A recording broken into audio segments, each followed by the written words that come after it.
Hey, Mike, guess what? What? Mike, raging rivers, hungry bears, drastic avalanches, roaring seas. No matter how prepared you are, a walk in the woods can go from innocent to disaster in the blink of an eye. Yeah. When pushed to their breaking point, humans are capable of astonishing things that you would never thought of possible. Yeah. Listen to In the Wild as they explore the most heroic, terrifying, and phenomenal stories of real people who survived the unsurvivable. Learn what went wrong, what went right, and how you can make it out alive if the worst case ever happened to you. In the Wild podcast reviews on Apple include Love Your Podcast from Laura. It's scary how relentless nature can be. I always enjoy this podcast at work. It keeps me on the edge of my seat. Or how about we go with Hiker 0001? Good stories and good narration. I like when there are sound effects that add to the ambience of the story. In the Wild podcast on Apple Podcasts and everywhere you get your podcast downloads. Broadcasting across the nation from the East Coast to the West, keeping you up to date on technology while enjoying a little whiskey on the side, with leading edge topics along with special guests to navigate technology in a segmented, stylized radio program. The information that will make you go, Pull up a seat, raise a glass with our hosts as we spend the next hour talking about technology for the common person. Welcome to TechTime Radio with Nathan Mumm. Welcome to Tech Time with Nathan Mumm, the show that makes you go, Technology News of the Week, the show for the everyday person talking about technology, broadcasting across the nation with insightful segments on subjects weeks ahead of the mainstream media. We welcome our radio audience of 35 million listeners to an hour of insightful technology with a little whiskey on the side. I'm Nathan Mumm. Welcome to our show today. We live stream during our show on 5 of the most popular platforms, including YouTube, Twitch.tv, Twitter, Facebook, and LinkedIn. We encourage you to watch us live or visit us online at techtimeradio.com. You can tweet us during the show at hashtag TechTimeRadio, and we'll do our best to respond to the tweets. You can also check out our new TikTok app channel by looking for TechTime Radio on the TikTok app. I'm your host, a technologist with 30 years of technology expertise working for Fortune 500 companies across the country. My co-host, Mike Corday, is an award-winning author. Originally from Arizona, Mike is a human behavior expert living in the Seattle area with a master's degree in forensic psychology. Milk. I was thinking of milk. Mike helps me from geeking out while providing an insight into human behavior and how it interacts with technology. We're two friends from different backgrounds, but bring the best technology show possible every week for our family, friends, and fans to enjoy. Welcome, everyone. Now, let's start today's show. Now on today's show. Oh boy, today on Tech Time with Nathan Mumm, Activision Blizzard illegally withheld raises from unionized workers. Boy, you know what? Activision Blizzard cannot just get a break, or clearly they must not be a very good company that takes care of their employees because they're in the news again. Okay. We got Bruce Willis, who is selling his right to a deepfake face company, or did he? We're going to be talking about that. Elon Musk has revealed Optimus, the humanoid robot, as a fundamental transformation of civilization as we know it, quote unquote, is what he said. We talk about American inventors Norm Joseph Woodland and Bernard Silver, who were granted the U.S. patent 2,612,994, and how this changed pricing items forever. A significant failure this week from a Kardashian. No. Specifically, Kim Kardashian. When's the last time in technology we've gotten to talk about a Kardashian?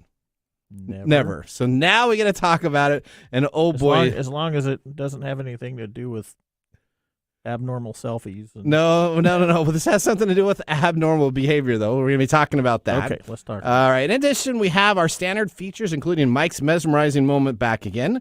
This week in technology, the technology fail of the week, and a possible Nathan Nugget. Finally, our pick of the day whiskey tasting and our Marc's Mumble. So sit back, raise a glass, and welcome to Tech Time with Nathan Mumm. As always, we have our whiskey tasting during the commercials to see if our selected whiskey pick of the day gets 0, 1, or 2 thumbs up at the end of the show. You're going to want to make sure you listen all the way through, as you're going to pick up an interesting fact or two on the Marc's Mumbles. All right, now it's time for the latest headlines in the world of technology. What's happening in the world of technology? This is our top stories in the first 5 minutes.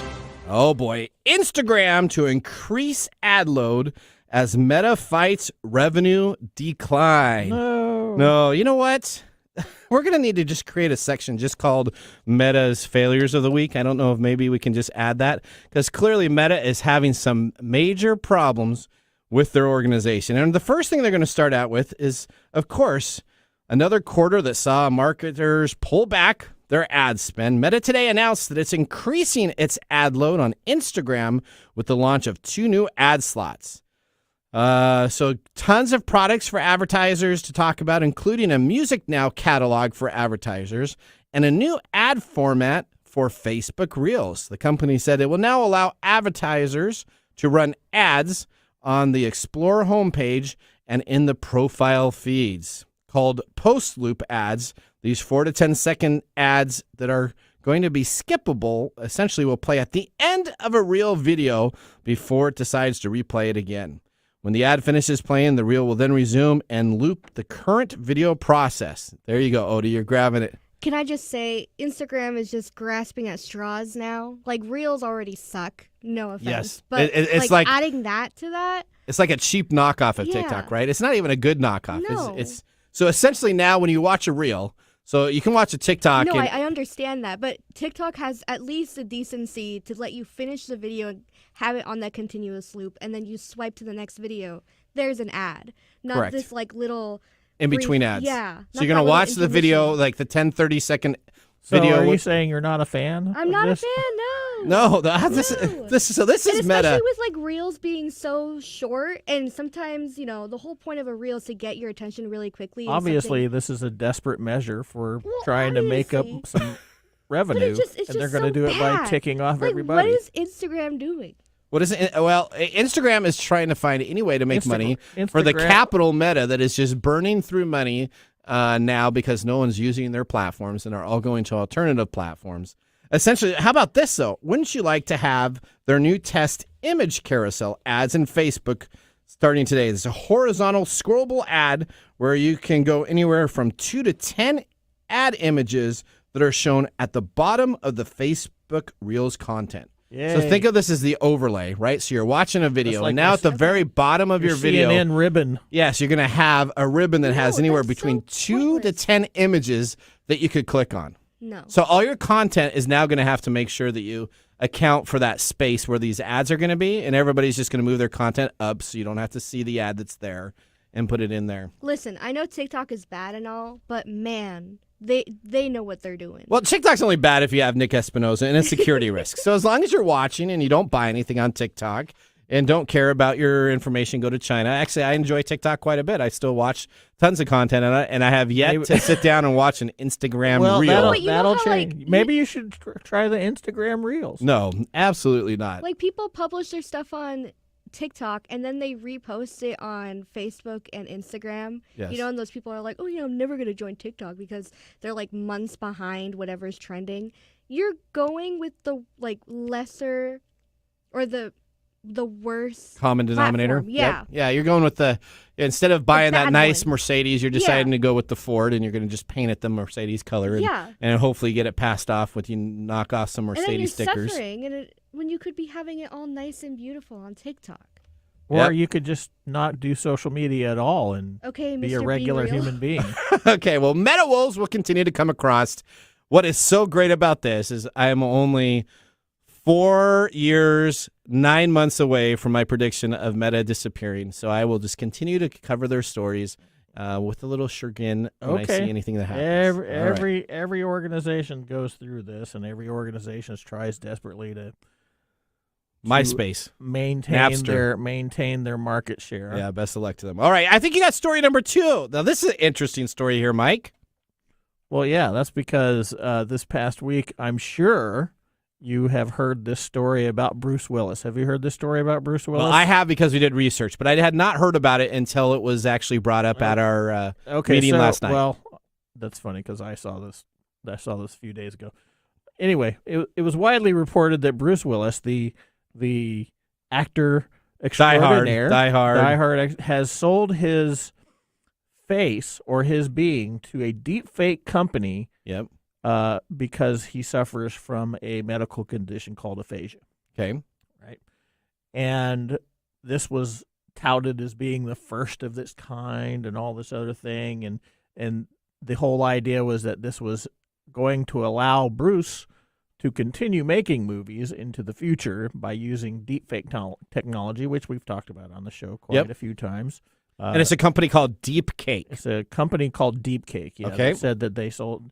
Well, as things they are, it appears that Bruce Willis's agent has come out and has denied that has happened. Okay. So, but didn't they make a commercial with him already? So apparently there was a commercial with him previously that showed some of this technology. Yep. But he was like on a bus. So I saw. I remember the commercial, but I didn't remember the company or anything that did it. But it was like this pipeline commercial.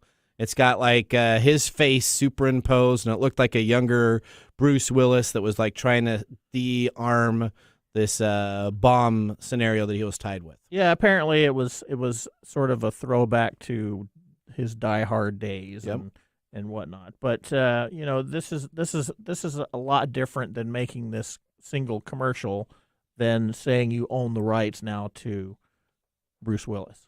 Okay. As a deep fake thing. So as it stands, and who knows, maybe this is true, maybe this is not true. Who knows? His agent has come out to say that is not true.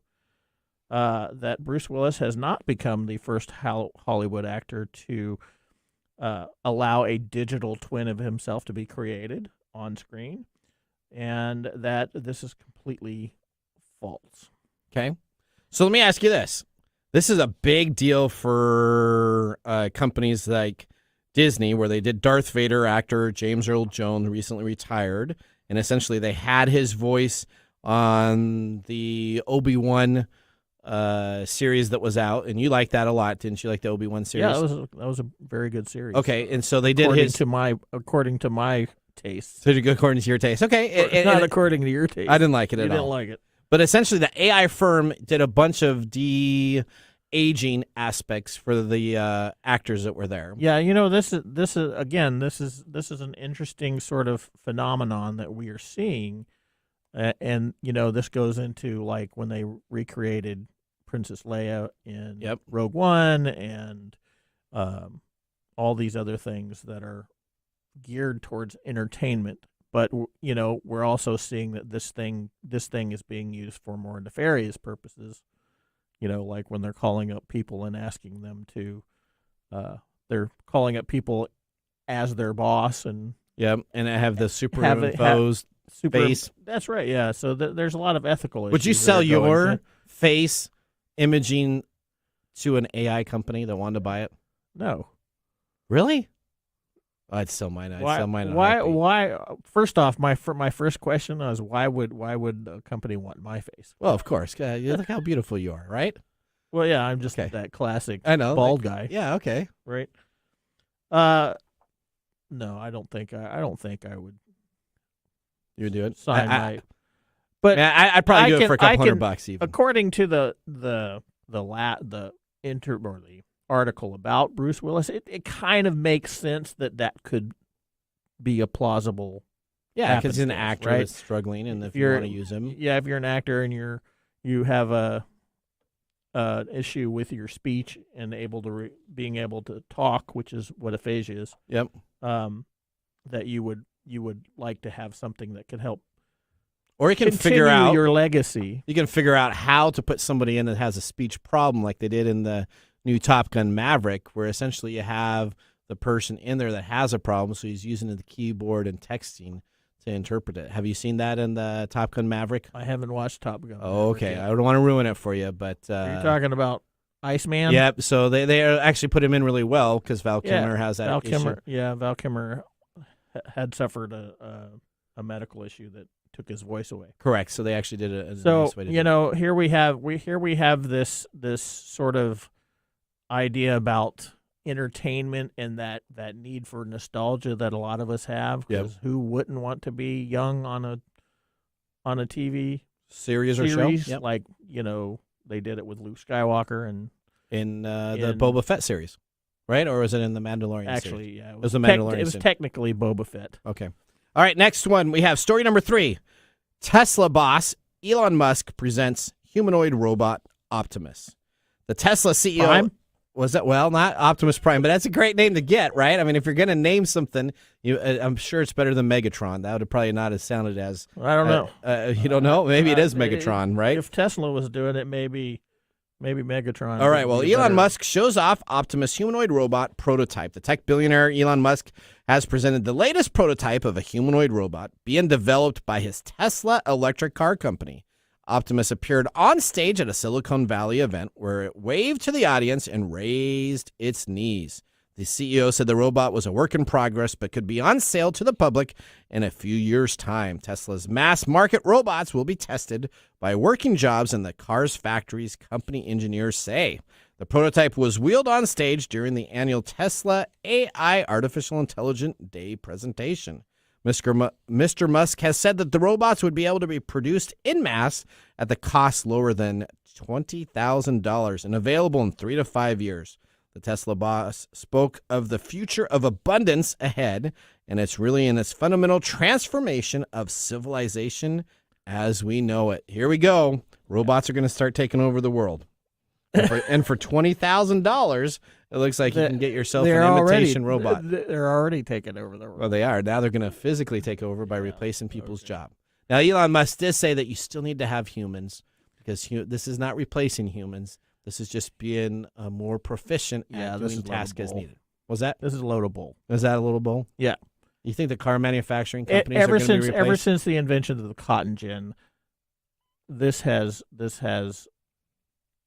created less labor for humans to do, which... Well, they said that about the cell phone, right? The cell phone was going to allow us to get away from work. No. That's a different promise. Okay, that was and that just makes me at work 24/7. It doesn't get rid of work now. I just have to check it every 30 minutes. Yeah, so instead of employing all these monks to write paper when they did the electronic printing press, that put all these people out of business. Okay. It's the same thing. Same thing. All right. Thing. Story number 4, Activision Blizzard illegally withheld raises from unionized workers, labor board fines. The gaming giant Activision Blizzard unlawfully retaliated against workers at Raven Software who formed the union, the National Labor Relations Boards found. That's the NLRA. Activision claimed that due to laws under the NLRA, the company wasn't allowed to change the pay rate of its employees in the midst of a union effort. The Communication Workers of America, which represented the union, said that this was an attempt to bust the union. You're not going to read that word. That's all right. All right, now disingenuous attempt at union busting. Now that the NLRB has officially ruled in the union's favor, declaring that it was illegal for Activision Blizzard to withhold wages. It says Activision's spokesperson said due to legal obligations under the NLRA requiring employees not to grant wage increases while there's an election pending, we decided not to pay the initiatives at Raven because this would be branded new kinds of compensation changes which had not been planned beforehand. All right, so you got Activision Blizzard who's just they're getting slammed a lot. They that must be a bad company to work for. I mean, they got issues with female employees, harassment, labor unions. I mean, this is a company that just is not probably abiding by very many rules in what it does. Yet they make some of the better games out there too. Okay. So don't you like Blizzard games? They're World of Warcraft. Yeah, they own the real time. That's not really my game though. So that's not your game. I've played it, but that's not my. You're into dinosaurs. Yes. Right, little arc dinosaurs. All right, well, that ends our segment. Up next, we have what we found on the web with the complete outline of the Elon Musk and Twitter boss Parag Agrar's fallout with detailed outlines. Only place you can find that on the news is here on our show. And, of course, after that, we still have 3 great segments, including This Week in Technology, our technology fail, and Mike's mesmerizing moment. You're listening to Tech Time Radio with Nathan Mumm. We'll see you after the break. Hey, Mike. Yeah, what's happening? Did you know for every $1 spent on email marketing, you receive $36 in return? That's pretty awesome, right? Yeah. But it's all so complicated. All those advanced tools and features, you don't know how to approach them at all. What if there was an email marketing platform where you don't have to rack your brains to get started? A tool that's not overloaded with unnecessary features you don't want to pay for, and, believe it or not, has a support team available 24/7, even on the free plan. There is a solution, Mike. Let me introduce you to Sellzy, a tool that makes email marketing as easy as 1, 2, 3. With Sellzy, you can launch your first campaign in 15 minutes. No coding required. A very easy to use, intuitive email builder with over 300,000 gifts and stickers to choose from, and 500,000 plus free stock images, a customizable countdown timer, and more. Create emails for any business goal, from e-commerce to nonprofits. Easily create automated email sequences for your business. Get 24/7 support via chat, email, and phone, even on the free plan. Sellzy has just launched a special deal. You can now get a lifetime access to all Sellzy features for just $49. All the core features, unlimited emails, automation, segmentation, advanced analytics for the price of 10 lattes. Sellzy is the easiest way to start selling with emails. Try it now. Click the link in this episode description on Tech Time Radio to get that special deal. No commissions or hidden fees. To learn more information, visit them at the simple and easy site to remember. Just go and visit sellzy.com. That's SELZY.com. The easiest way to send emails.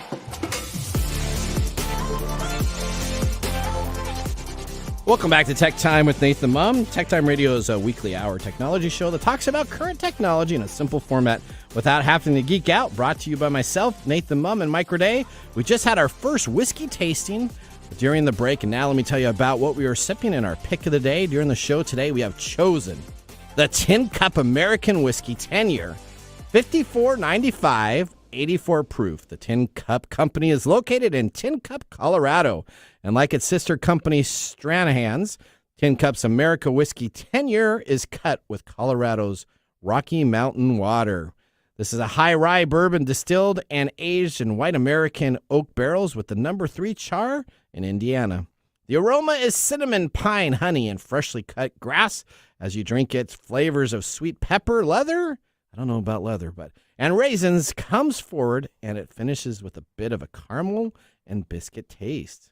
This is distilled by the MGP Lawrenceburg, Indiana company, bottled in Denver, Colorado, aged 10 years. 84 proof, the undisclosed percentage of corn, rye, and malt barley mash. But what do you think of this? It's pretty smooth. Pretty smooth? Yeah. All right. So we had some. So this is a kind of a nice bottle. As you open the bottle, the cap of it is an actual shot glass. Did you see that? Yeah. I took it off. Yeah, you took it off because you were thought like, wow. Yeah, you thought I like pre-sipped it, and I didn't pre-sip it. And you take it off, so it literally has a cork top. Number one. That's great for me. It's a plastic cork top. Well, it's a cork top. Okay. And it has a shot glass as the top. So anytime you want to take a shot, you can just pour it into their self-containing shot. That's a smart idea. That's one of those bottles that you have to get behind the counter. Behind the counter. Yeah, this is not. This that's is a behind the counter. This bottle. is you're going to be surprised. And I think in our Mumbles, I think I got a little bit of credit for picking some whiskey. I think Marc only thinks I go to Wines and More and gets cheap stuff. So that may be my MO as cheap whiskey, but that is not the case. I try to find the best whiskey looking when I go to Wines and More on the shelves. So I look for this, and this bottle looked kind of distinctive. All right, well, now that we got our whiskey out of the way, we have tons of information and stories this week that we found on the web. This segment is sponsored by the Organized Chaos podcast, hosted by Trainio founder CEO Chris Ronzio. Let's get ready to go home. What we found on the web. All right, Mike, this segment is up your alley, as this is all about how people act. Now, I got the transcripts from court. How is this up my alley? Well, this is because there's a lot of human interaction in this, right? Let's talk about the transcript. Okay. How does the transcript have anything to do with what we're talking about? Well, this is the messages between Elon Musk and Twitter boss Parag Agrawal have been published in court findings. They reveal how the pair's relationship, after a good start, went dramatically south. In late March, it became clear that Elon Musk was interested in purchasing shares in Twitter and potentially sitting on Twitter's board. Our time date starts on the 27th of March. Prague decided to reach out and say, "Hey, Elon, great to be connected directly. Would love to chat." Elon Musk then responds to the message, perhaps tonight around 8. Now, on March 31st, a hastily planned dinner is arranged near San Jose as the deal really starts to heat up. The speed of the development is clearly exhilarating for Mr. Agro. The world's richest person is about to become a Twitter board member. Mr. Agro tells Mr. Musk he's excited to see him in person. Brett Taylor, Twitter's board chair, texts Musk about the dinner, and they're looking to have it at, listen to this, an Airbnb near the airport. And there are tractors and donkeys at this. Let me ask you this. If you're an Airbnb host nowadays, are you getting like these secret meetings coming in if you're by an airport? I was just thinking about this. I should buy up tons of little house properties by airports, so all these billionaires could come on in and do an Airbnb event at my place. I don't know that this is a standard operating procedure for billionaire behavior. I've never heard of this before, but they rented out an Airbnb. Now, Brett Taylor, Twitter's board chair, texts Musk about the dinner. He says, "I'm looking forward to having you there. The location," he continues, "a win for the weirdest place I've ever had a meeting." Okay, so that answers your question right there. So maybe that's not the standard. That's not a standard. Practice. Okay. At least not for the Twitter folks. Well, the dinner goes well despite the farmland location, memorable for multiple reasons. Mr. Agrell says. A few years later, though, it's announced that Elon Musk is to join the board. A few days later? A few days later. Okay. All right? Yeah, you said years. Did I say years? I'm sorry. A few days later. Super excited, Mr. Agrell messages. As the announcement goes public, all sorts of names began to text Elon Musk. Podcaster Joe Rogan asks, that's going to be crazy, Mr. Musk, whether he is going to liberate Twitter from the censorship happy mob. And then he says, "I will provide advice." Who's going to listen to Joe Rogan? But okay, "I will provide advice, which they may or may not choose to follow," was the response from Elon Musk. On April 5th now, Jack Dorsey, the former chief executive of Twitter, tells Mr. Musk that Mr. Agrell is an incredible engineer, but the Twitter board is terrible. By the 7th of April, Agrell and Mr. Musk are burnishing their code credentials, the start of a beautiful working relationship. So they start talking engineer level, having a great time. "I wrote heavy-duty software," Mr. Musk said. So there's a bunch of convoy going back and forth about who is better of an engineer, back and forth to bond between these two. But then the disaster. On April 9th, Mr. Musk tweets, asks why so few of Twitter's most followed accounts tweet very much. Is Twitter dying, he asks. So a few accounts tweet very little items, and he says, is Twitter dying? Now this angers Mr. Agrell. Days later, he said that you're free to tweet, is Twitter dying, or anything else about Twitter, but it's my responsibility to tell you that it's not helping me make Twitter better in the current context. Next time we speak, I'd like to provide you with a perspective on the level of internal distractions right now and how it's hurting our ability to do work. Elon Musk notoriously does not like being told what to do, especially whether or what he can tweet. So this goes back to that. What type of personality is Elon Musk? Well, I don't know. Well, you said he has like a certain personality. Like many people in positions of power, he often has more narcissistic tendencies than most people. Okay. That doesn't make him necessarily a narcissist, but people in power tend to have these more narcissistic tendencies. So then Musk gets upset with that comment. And then all of a sudden we hear is, "What did you get done this week?" ? "I'm not joining the board. This is a waste of time. We'll take an offer to take Twitter private." So essentially he threatens that he doesn't want to be on the board anymore. Mm-hmm. And now he's just going to decide to purchase Twitter altogether. And the response from Ogro is, who is Elon Musk, ? And why did Musk get cold feet on Twitter, ? Then he rings Brett Taylor, who desperately tries to understand what is going on. Essentially, within 24 hours, this thing goes from bad to worse. Okay. All right. Prague just called me and mentioned that your text conversation. Can you talk? Brett Taylor said. Fixing Twitter by chatting with Prague won't work, Mr. Musk says. Drastic action is needed. Then says, can you take a 10-minute call to talk me through this? Mr. Taylor asks. It has been about 24 hours since you joined the board. I got your point, but just wanted you to understand about the sudden pivot, he continues. Elon Musk follows through. He offers $44 billion to take Twitter private. On the 25th of April, the board accepts the offer. The next day, Jack Dorsey makes another attempt to patch up the relationship between the two. He organizes a call, and it does not go well. You and I are in complete agreement, Mr. Musk, messaged Mr. Dorsey after the conversation. Prague is just moving far too slow and trying to please people who will not be happy no matter what he does. Mr. Dorsey replies, at least it becomes clear that you can't work together. From there, the relationship between Musk and Twitter goes from worse to worse. Mr. Musk eventually attempts to pull out of the deal entirely in July, but Twitter still approves the purchase in September.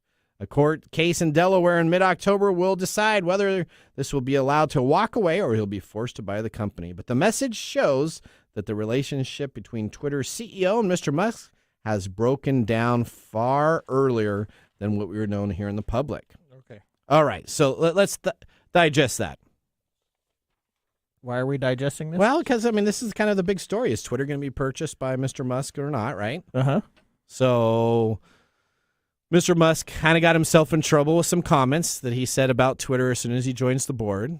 That's not what happened. Well, the CEO gets a little upset with his comments about Twitter. Yeah, he gets insulted, and then he fires back at him, and then Musk gets insulted and pretty much starts tells pitching a billionaire hissy fit. Okay, so that's kind of what you're reading through this. What we have is personalities at play here, right? We have this moment where this guy is apparently excited that Elon Musk, the guy that has built this technology-based empire, yep. right? Tesla, he wants to go to Mars. He's got all these really high-end ideas. Yep. Right, so maybe there's a little hero worship going on. Maybe he's seeing the benefits of Elon Musk coming over to Twitter, so he's excited. Okay.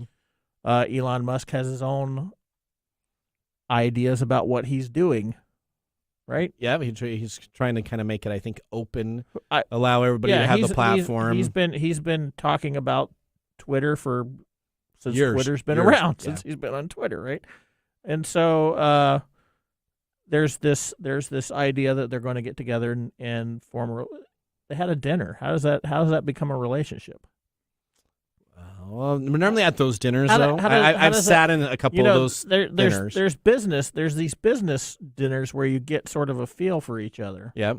And you sort of decide at that moment, okay, I can do business with this guy or I can't do business with this guy. So this is probably what happened, right? They had this dinner and they had this formation. Kumbaya, everything's happy. They great. had these goals that seemed to work in lockstep. They, whatever. But that's not a relationship. That's the beginning of a relationship. Okay. So right. So essentially, they went from a relationship beginning to let's get married. We got married, and now they're like, "Oops, I really didn't want to marry you." Is that the way you're looking at it? I kind of look at it that way, don't you? I mean, I look at it as these two people who are operating from different viewpoints. Okay.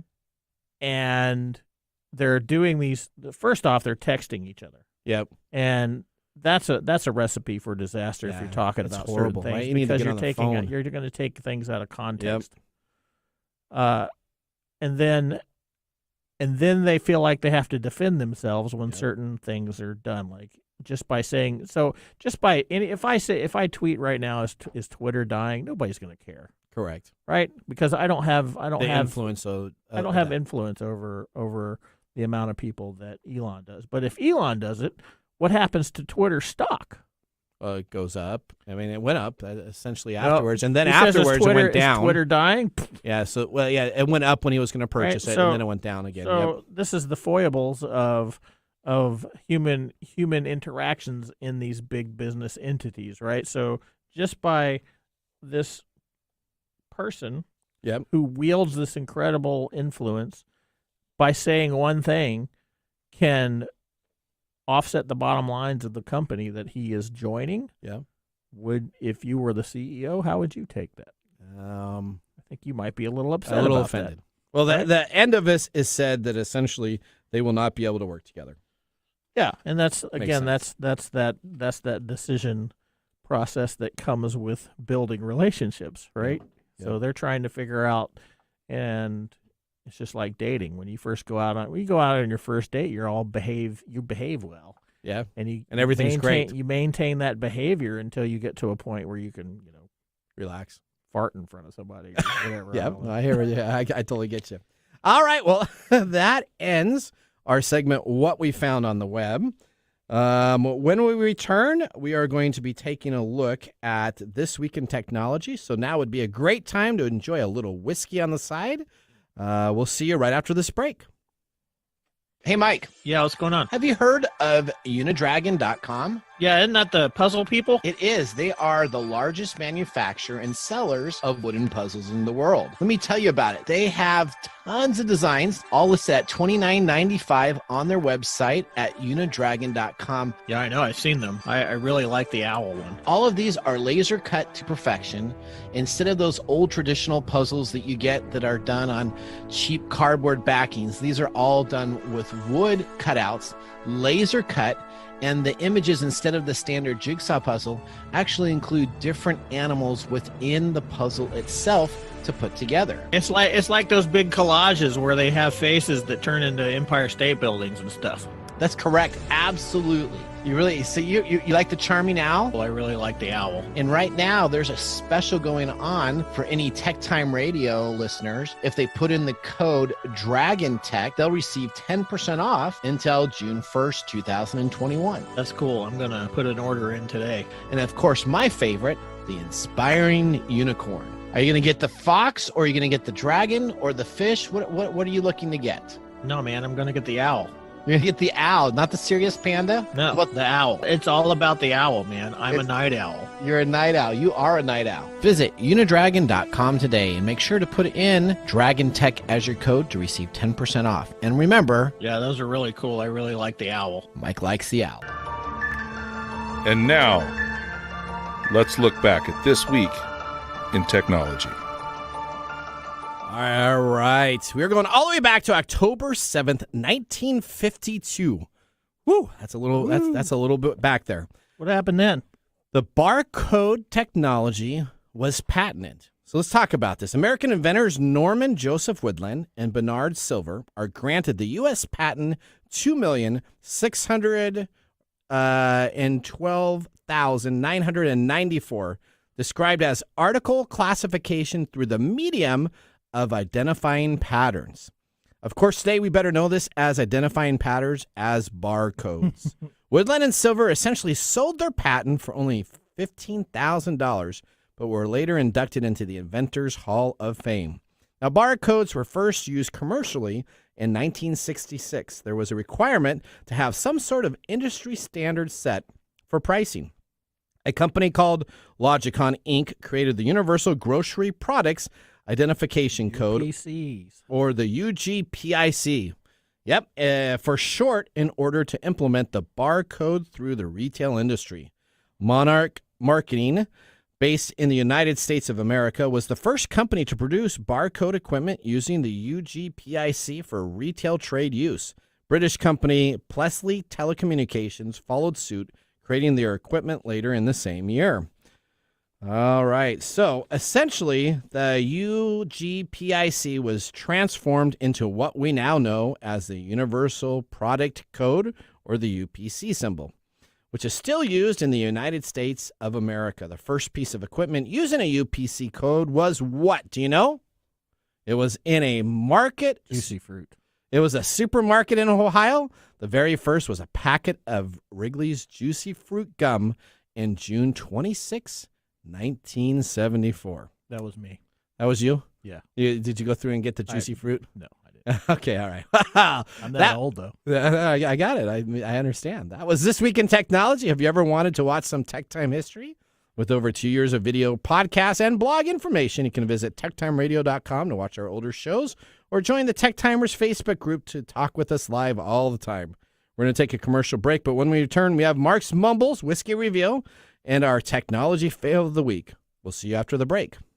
TechTime Radio is brought to you today by Nutility, the platform that makes utility management seamless by selecting your service providers, splitting a single bill amongst roommates, and then shutting off your service when it's time for you to move out. Nutility reviews your preferences and sets up all the utilities for you. This provides you with the best local provider in your service area. It's much easier than splitting up your bills between roommates. No more late Larry not being able to get to you on time to make the payments, and no more Venmo charges or PayPal charges. One place to do your billing so that everybody pays on time. Now, how can you use this great service from Nutility, you ask? Aha! Well, you can absolutely get it now and get 3 months for free. That's correct. If you go to Nutility.com, again, it kind of sounds like utility, but it's Nutility.com. Use the tech code 3, and again, that's NUTILITI.com. Get your first 3 months for free using the code TECH3. From experts in technology to an expert in whiskey. Now is our segment for you whiskey connoisseurs. Welcome to the Marc Mumble of the Week. All right. To the old Marc Mumbles. Oh, you were off last week. I like the old one. Well, okay, we're going to have to talk about it off the air because I got a bunch of emails about it. So I will talk with you off the air. So you're going to now like this new one, right? So that was your favorite. No? Okay. Here we go. Our Marc Mumble is National Vodka Day is today. The odorless, flavorless beverage is closely associated with Eastern Europe. Vodka has its roots in the Russian word vada, which means water. Today, vodka is the most widely consumed spirit in the world. So please drink more whiskey.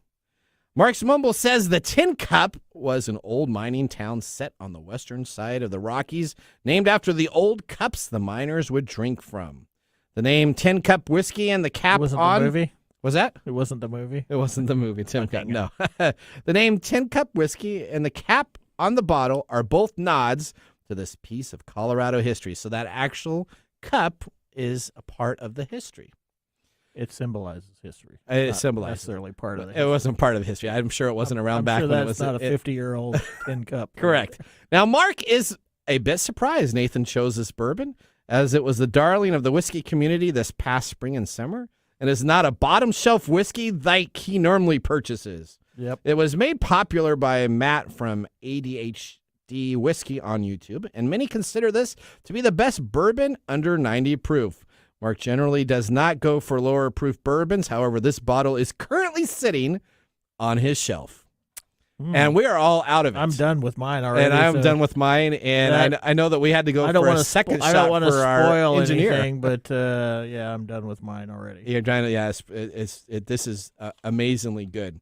Let me tell you, this might be the best whiskey I think I've had this year. Yeah. Okay. I think it may you be. Say up that there. every week. Well, no. Not last week's wasn't that great. So there you go. All right. Well, that we thank Marc for his mumble. Now we are going to move from our Marc Mumble into our technology fail of the week. Let's see what we got. We are out of time. Congratulations. You're a failure. Oh. I failed, did I? Yes. Did I? Yes. Did I? Yes. All right. This week's fail comes to us from the Kardashians. Yeah. Specifically, Kim Kardashian herself. No. Yes. How do you like losing 95% of your investment money? If you bought EMAX crypto tokens when Kim Kardashian promoted them on Instagram, you would have nothing left after she scammed everyone with a pump and dump. Did she do that with a reel? She didn't do it on a reel. Was there advertisements on that reel? There would be now. Ethereum Max has lost 95% of its value since June 2021 when Kim Kardashian promoted it. Now, investing in tokens like Emask is risky because the value can plummet, but Kim Kardashian promoted the token on her Instagram story in June of 2021, a post that has now landed her in hot water with the Security and Exchange Commission. The SEC announced Monday that Kardashian would be fined $1.26 million and had agreed to not promote any other crypto securities for 3 years to settle charges that she failed to disclose how much she'd been paid to promote Ethereum Max. In 16 months since her post, the token value has dropped 95.3%. That means if you've invested $100 after the Kardashians promoted the token, your investment would be worth about $5 today. Altcoins like Emax lack the stability of older types of cryptocurrency like Bitcoin and Ether.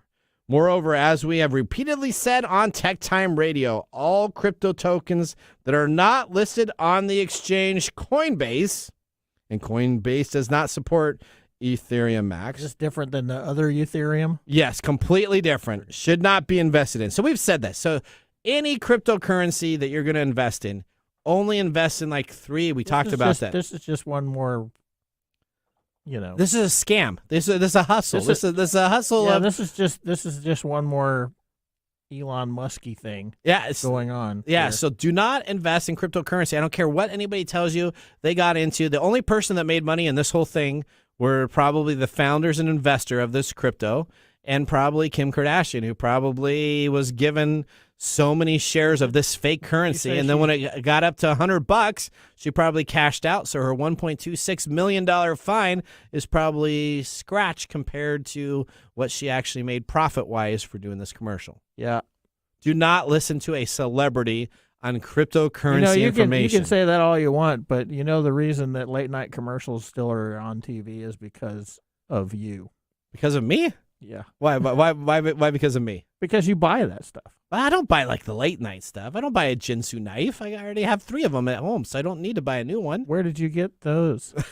Well, okay. That's my point. My point here is that, this is a give and take. We can point our fingers at Kim Kardashian. Yeah. But in actuality, it's the people who hang on her every word that is just as much of the problem. Why would you trust somebody like her about cryptocurrency? That's because that's how we are as human beings. We tend to look at these people like Elon Musk or Kim Kardashian as these people who have knowledge that we don't, that we want to be like, or whatever it is. Yeah. And so we form these interesting relationships with them. These hero relationships? Yeah, they're just one-sided relationships. And if Kim Kardashian says, "Ooh, buy this Emax thing," yeah, you're like, okay. All right. Well, you know what? This is going to lead us right into commercial break. But when we return, we're going to have a Mike's mesmerizing moment on top of this. Oh, no. We're going to see you after the commercial break here. How to See a Man About a Dog. It combines darkly comic short stories, powerful poems, and pulp fiction prose to create a heartbreaking and hilarious journey readers will not soon forget. Read How to See a Man About a Dog, Collected Writings, for free with Kindle Unlimited. Ebook available on Kindle, print copies available on Amazon the Bookpository, and more.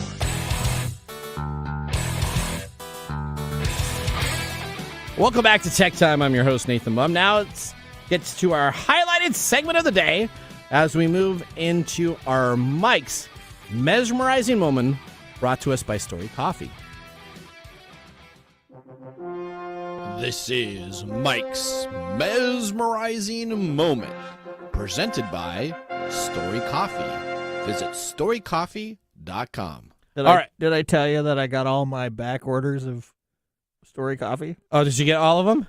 I got like 10 boxes. Oh, so you're like set for I'm set for a while. For a while, but I don't know. I go through a bag of those probably a week. I need to make sure I get up to my order a little bit, so I get a new bag each week instead of each month. Speaking of this, okay, I need help with this. My streaming service, Disney Plus, sent me an email this morning that says that they are increasing to new levels of their service. They'll keep me on my current level that was supposed to be free, and it was supposed to have no ads. But now my service is going to have ads, and I can pay more money to get their no ads special. What's this about? How do people do this, and what am I supposed to do? What do you want to know? If it's a cash grab or why you're going to do it? Why am I going to probably end up paying that additional money? Because there's a system in your brain that is the cornerstone of every decision that you make, and it's called the pleasure pain system. Okay. Whereas you want to move away from anything that causes you pain, so you were likely to do it because commercials create pain for us. They do. Yeah, for most people. And you can't just skip them. I mean, I can't- get them on Paramount already. I cannot stand when I have a YouTube video that I'm watching and I have to skip the ad. Yeah, and then And you have to wait in the middle. if I don't skip the ad, it automatically runs a second ad. Yep. That really drives me crazy. Or sometimes it'll run the first ad for like 15 seconds, and then it'll run the second ad for another 15 seconds if you don't hit skip. So my point here is that makes me more alert to hitting that skip ad button because I don't want to go through that 15 seconds of stuff that's taking me away from what I'm enjoying. Okay. And so that's why you're going to pay more money to Disney, who is doing this as a cash grab. Yep. In order to get those taken away. That's why all these streaming services have these tier levels where, like Hulu, Pandora has this where you can pay them $8 or $10 a month or whatever, and they'll get rid of all no the commercials versus. So it's an incentive, and it's based on the pain pleasure system. Right. Okay, well, you know what? I have some pain pleasure items in my Nathan Nugget, so we're going to try to go to that real quick and see what we got here. Why don't you talk about the robot? This is your Nugget of the Week. Well, the robots conversation is going to have to be next week. We ran out of time. But here's what I got going on right now. The best deals ever for the week of October 2nd through the 8th. Amazon right now has the Echo Show 8 second generation 2-pack GE with the smart LED color bulb right now for $63.99. It was $153. You can save $83.99 on Amazon. Say that 3 times fast. All right. The best streaming subscription deal, you can now get 3 months of BET Plus from Amazon Prime Video for $9 a month. It was currently $9.99 a month, so it'll save $27. And the best tech deal I got available is the Samsung 34 Class Flat LED Ultra WQHD monitor is now $249. It was $399. Save $150.99. Brace yourself. Even more Amazon device deals are going to be on with the Amazon Prime Early Access Sale coming in the following weeks. Do you see that? Do you see that same dynamic playing out in what you just said? What's that? The pleasure plane model. Yeah. Well, the pleasure would be I could save $249 or so. That's called the contrast, the compare contrast. I'm not getting paid by Amazon. I just found these great deals to share with them. All right, that's cool. All right, so now I think we're going to head to our pick of the day. And now our pick of the day for our whiskey tastings. Let's see what bubbles to the top. Well, forget National Vodka Day because we're tasting some great whiskey I don't know on why here. we're talking about vodka when we're drinking. Well, this is the bourbon. Marc Mumble, so you know what? He gets mad at me if I don't read off the stuff that he's on there. It's always interesting to know that every liquor has its own day. That's right. Actually, there's like 3 or 4 whiskey days. There's like a whiskey every rye, day. a Every whiskey- day has its own day. There's always something going on. It's like I think national, Odie said it was also National Taco Day. Is that right? Yes, that's what I Yeah, think. you know the little restaurant Azteca? Yeah? I subscribed to their text messages, so I got a text saying, "Oh, come celebrate National Taco Day with Yeah, us." there's probably National Unicorn Poop Day somewhere. Because that's Squatty Potty.